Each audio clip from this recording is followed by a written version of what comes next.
Olá, pessoal! Hoje a aula é sobre as características gerais dos seres vivos.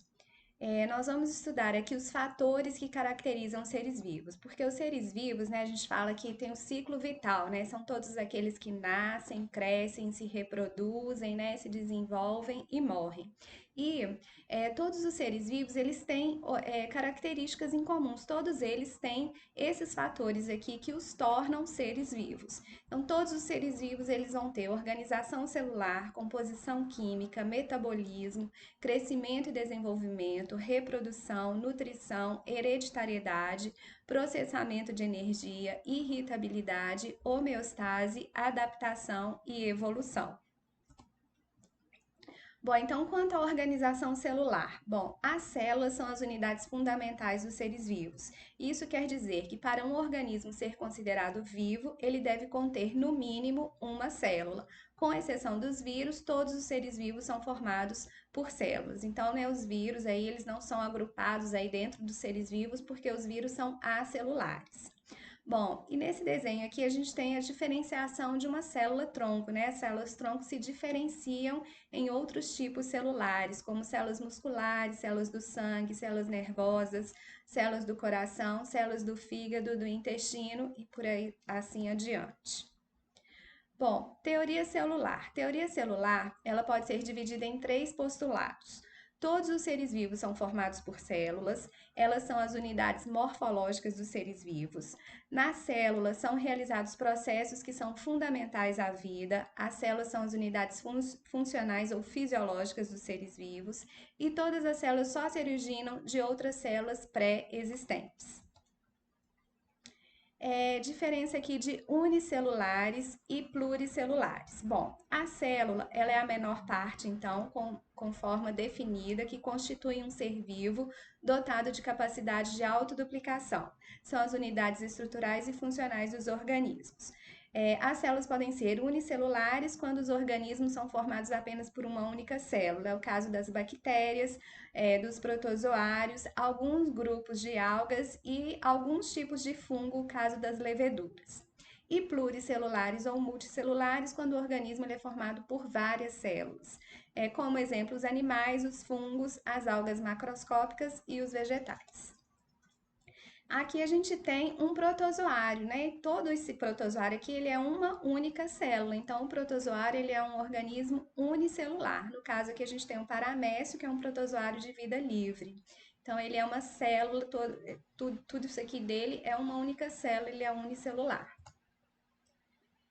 Tipos de células. As células podem ser procariotas ou eucariotas. Ela é procariota quando ela não tem a carioteca, que é a membrana nuclear. E ela é eucariota quando ela apresenta a carioteca, delimitando uma região chamada de núcleo celular.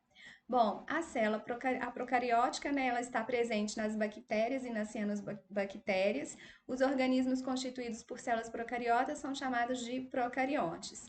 E as células eucariotas são chamadas de eucariontes, né? São as células que têm a membrana do núcleo, então aí formando um núcleo celular bem visível, que é o caso dos eucariontes, que são os protozoários, os fungos, as plantas e os animais. Então, a gente tem aqui a diferença de uma célula procariota e de uma célula eucariota. Então, a procariota é a célula das bactérias, é essa primeira daqui, né?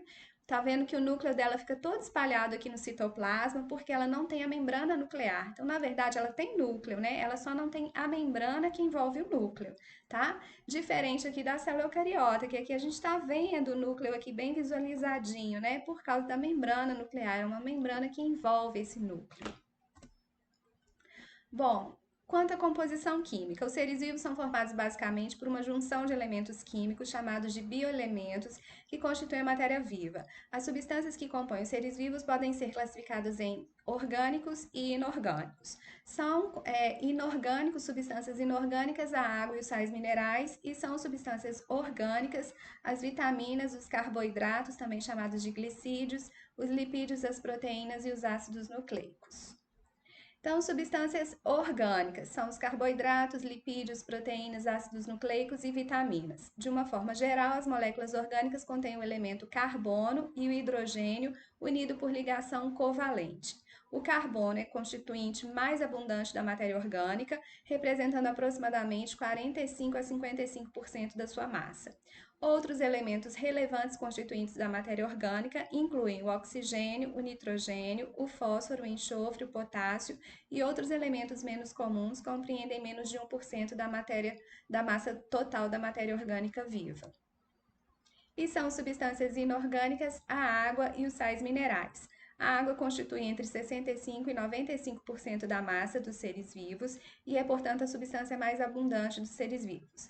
Na água dissolvem-se as biomoléculas restantes e em seu meio ocorrem reações bioquímicas.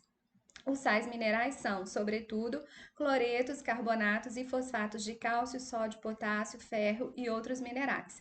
Não superam 1% da massa dos seres vivos, mas são imprescindíveis à vida. E aí a gente tem uma composição química, então, a maior parte aí da composição química da célula é formada por água, né, aproximadamente aí 70%. Depois a gente vem aí as proteínas, né, com 15%, ácidos nucleicos com 7%, 3% carboidratos, lipídios aí, sais minerais e outros, num constituinte aí de 2 a 1%. Bom, quanto ao metabolismo, o metabolismo é um conjunto de todas as reações químicas interligadas dentro de um organismo. O objetivo do metabolismo é controlar a energia e os recursos materiais para suprir as necessidades de um ser vivo. São as diversas reações químicas, né, que ocorrem dentro das células. Então, as diversas reações em uma célula fazem com que ela se mantenha viva com capacidade de crescer e se dividir. Os tipos de metabolismo pode ser o anabolismo, que é uma reação de síntese ou construção, e catabolismo, que é uma reação de degradação ou quebra. O metabolismo energético compreende o conjunto de reações que envolvem trocas energéticas no organismo. Para que essas reações ocorram, são necessários substratos energéticos que são provenientes da alimentação. As principais fontes de energia utilizadas nessas reações são os carboidratos, os lipídios e as proteínas que a gente ingere aí através dos alimentos. A reprodução. Bom, os seres vivos são capazes de se reproduzir e aumentar o número de componentes de sua espécie através de seus descendentes. Essa capacidade de reprodução pode ocorrer de diferentes maneiras, dependendo do organismo. Seres unicelulares duplicam seu material genético e dividem-se, originando células novas a partir de uma célula-mãe. Já os pluricelulares apresentam células especializadas na reprodução, né? São chamadas de células reprodutivas. A reprodução pode ser classificada em sexuada pela união dos gametas dos progenitores ou assexuada sem união de gametas, que formam organismos geneticamente idênticos. Então, a gente tem aí um tipo de reprodução assexuada chamada de divisão binária, onde ocorreu aí a divisão da célula em duas células geneticamente idênticas, né? Essa divisão binária aí, onde o citoplasma se dividiu e originou duas células filhas geneticamente idênticas à célula mãe. Então, não ocorreu aqui o envolvimento de gametas, né, de células reprodutivas. Bom, já aqui a gente tem uma reprodução onde envolve os gametas, né? O óvulo e o espermatozoide, no caso aqui a fecundação humana, né? Mas toda a reprodução que envolve gametas, ela é chamada de reprodução sexuada. Bom, hereditariedade é a capacidade de um ser vivo em transmitir informações genéticas para os seus descendentes. Todos os seres vivos têm material genético que é constituído por uma ou mais moléculas de ácidos nucleicos. Essa categoria de substâncias compreende o DNA, que é o ácido desoxirribonucleico, e o RNA, que é o ácido ribonucleico. As informações são transmitidas através de genes, unidades funcionais que constituem fragmentos sequenciados de DNA, capazes de originar em produtos funcionais como RNA e proteínas. Irritabilidade, então é um outro fator aí dos seres vivos, né? Uma outra característica dos seres vivos. Os seres vivos são capazes de reagir a estímulos e detectar alterações no meio em que estão inseridos. Essas características recebem o nome de irritabilidade. As respostas aos estímulos recebidos podem ser positivas quando a resposta é dada em direção ao estímulo, ou negativas para que o ser se afaste do que foi detectado. Então, irritabilidade é a capacidade de dar respostas, né, aos estímulos. Bom, homeostase. Homeostase é interpretada como estado estável. É o mecanismo em que garante que as condições internas necessárias para o funcionamento do organismo sejam mantidas constantes. Temperatura e concentração de substâncias químicas são exemplos de fatores regulados nos seres vivos. O feedback negativo é o principal mecanismo para a manutenção da homeostase. Então, a homeostase é o equilíbrio, manter o corpo estável. O feedback negativo ele reduz uma alteração inicial, alterando a direção da mudança e é o principal regulador dos nossos hormônios. Como exemplo aí de um feedback negativo, a gente tem, por exemplo, o controle dos níveis de açúcar do nosso sangue. Quando os níveis de açúcar sobem depois que a gente ingere uma refeição, por exemplo, né, depois que a gente acaba de almoçar, o nível de açúcar no sangue ele sobe. E aí a gente tem uma liberação de insulina. Essa insulina ela garante uma diminuição dos níveis de açúcar no sangue, uma vez que esse hormônio garante a absorção de glicose pelos tecidos. Então, um exemplo de feedback negativo é a produção da insulina, que é produzida pelo pâncreas. Bom, evolução e adaptação. A adaptação é um conceito de grande importância para a biologia evolutiva, cujo marco histórico inicial ocorreu em 1859 com a publicação do livro A Origem das Espécies, do naturalista Charles Darwin. Uma adaptação é qualquer característica ou comportamento que torna um organismo capacitado a sobreviver e a se reproduzir em seu ecossistema. E a variabilidade genética ela é fundamental para a adaptação.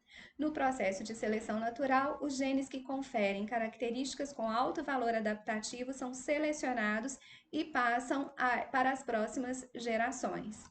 Então, a gente tem aí, né, a variabilidade genética, ela é fundamental para o processo da adaptação, né? E aí a gente tem a seleção natural, que é aquela onde organismos mais adaptados é que têm maiores condições de sobreviver ao ambiente. Então, é chamado de seleção natural. E a variabilidade está relacionada aqui à mutação e também à recombinação gênica.